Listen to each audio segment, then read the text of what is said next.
So the sickest nation on the planet, that's us.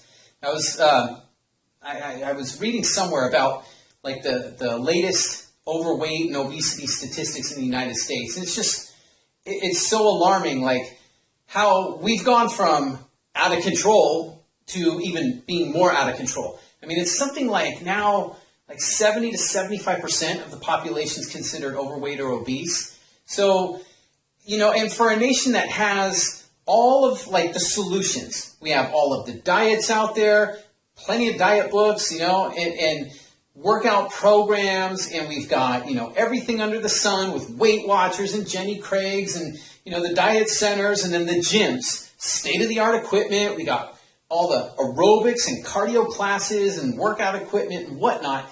And we've got a nation of obesity and overweight population just skyrocketing out of control.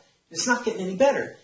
And it's like everybody's talking about, all the experts out there talking about how you got to watch your calories, how we got to control our portions, how we got to stay away from saturated fat. That's, the big devil, right? And we got to do all of these things, but nobody's talking about like the real problem. Here's the real problem. We got a nation full of addicts, addicted to sugar is what I'm talking about. It's like nobody's really talking about this part. Everybody's talking about how, everything in moderation is okay, and that's the key to being healthy. That's a bunch of garbage.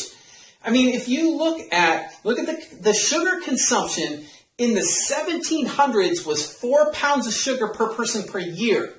All right, and now, today, it's like around 160 to 175 pounds of sugar per person per year. I mean, that's insane. But nobody's really talking about that. Just control your portions, watch your calories. Ooh, don't eat any carbs. This is a huge problem. And it's bad enough when it's affecting adults. But we've got a nation of kids that are hooked on this stuff.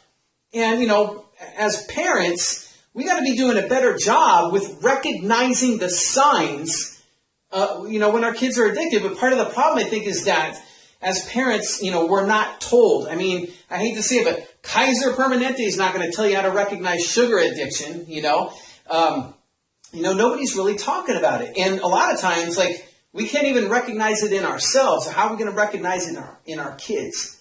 So just what I'm going to share real quick are like 3 kind of telltale signs that you or your kids are addicted to sugar, okay? So I'm not going to sugarcoat this or anything. I'm just going to say what it is, so, take it or leave it. If it helps you, great. If not, thanks for listening. But like the first thing to look out for, and then when I'm done, I'll go through kind of some way that you can, try to remedy this and somewhat fix it. But anyway, so the first thing to look out for is if you or your kids are dealing with, like, I'm talking like a lot of, colds, allergies, flus, things like asthma, things like coughing, wheezing all the time, being run down and sick, that's a telltale sign right there. Now, I'm not talking about, being, having a little sniffle every once in a while, or every time you come down with a case of bronchitis or a flu, it's, because you're eating sugar. I'm saying, like, if this is a pattern, right, this is showing up a lot. And here's how sugar, like, fits into this whole thing, because for every teaspoon of sugar that you consume, it suppresses your immune system for up to 6 hours. And that's per teaspoon. So if you think, how many tablespoons are in a can of Coke? It's something like 13 teaspoons or something like that. Don't quote me on that, but I'm just saying it's somewhere around. I mean, it's insanely high. So think about how long 1 can of soda will suppress your child's immune system. And if they're drinking this stuff constantly. So that's one thing to look out for. Another thing to look out for, obviously, is like cravings. And I'm mostly, what you're looking at with cravings. I mean, we have dealt with them. We know, what it's like when you're just craving something sweet. You're craving junk food. But here's the thing. See, when, everything's balanced out and when we're getting enough nutrition, and we're eating right, we won't have cravings. Those cravings don't happen. They only happen when we're dealing with like highs and lows and blood sugar imbalances, and sugar is a huge thing, right? Because you get that big, energy spike, and then boom, that big crash, right? And then you start, craving, the candy bar, the chips or soda or whatever it might be. So, food cravings, and typically what you'll see, especially in kids as well as us, but in kids, they'll want the candy bar, they'll want the soda, they'll want the juice. They're going to want something with sugar in it, and it's a telltale sign right there. And then finally, the other thing I wanted to talk about, it was on the tip of my tongue. Behavior, like mood swings, right?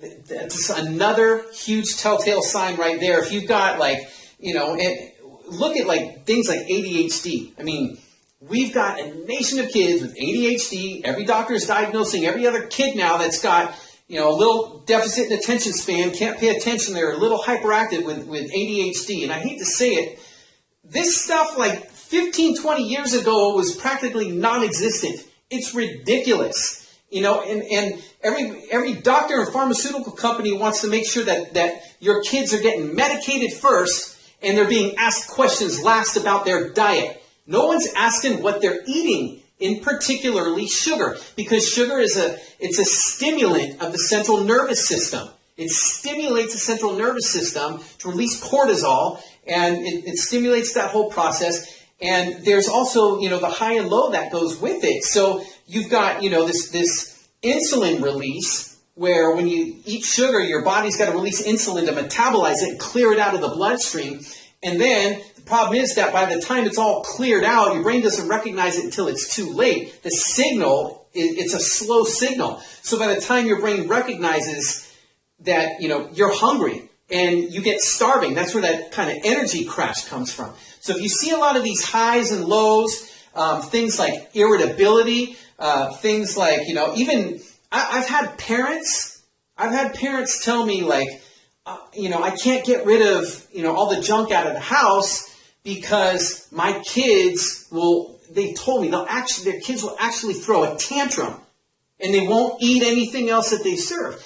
And I've got to say, if you have kids that are at that level, if it's that extreme that they're going to really throw tantrums and have that kind of issue, I hate to tell you, that's a surefire sign of sugar addiction right there. It's the same as, the drug addict who you take away the heroin or you take away the crack pipe or the cocaine up their nose, and same type of things, happen. Only, they'll go lie, cheat, steal, do whatever they got to do to get the drug. But point that I'm trying to make, if there's temper tantrums and it's that extreme, that's a surefire sign of addiction.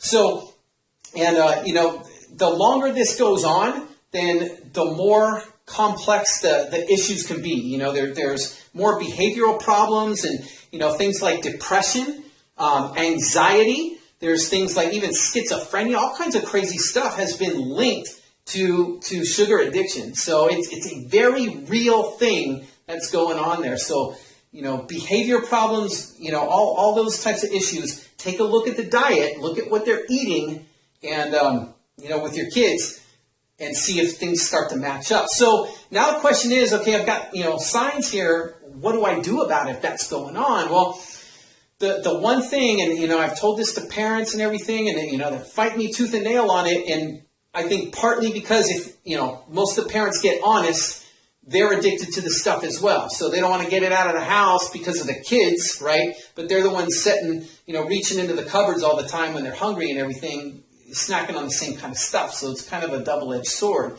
But, first and foremost, it's you don't have to go to extremes here. Now, if your kids are just kind of craving the stuff or whatever, you're craving the stuff, but, you can take it away and kind of take it or leave it, it's just a conscious choice, then first of all, it'd be like an 80-20 rule, right? So what I call 80-20, it means 80% of the time, keep the stuff out of the diet, right? Eat your whole, regular foods. You all know, what the healthy foods are and stuff like that.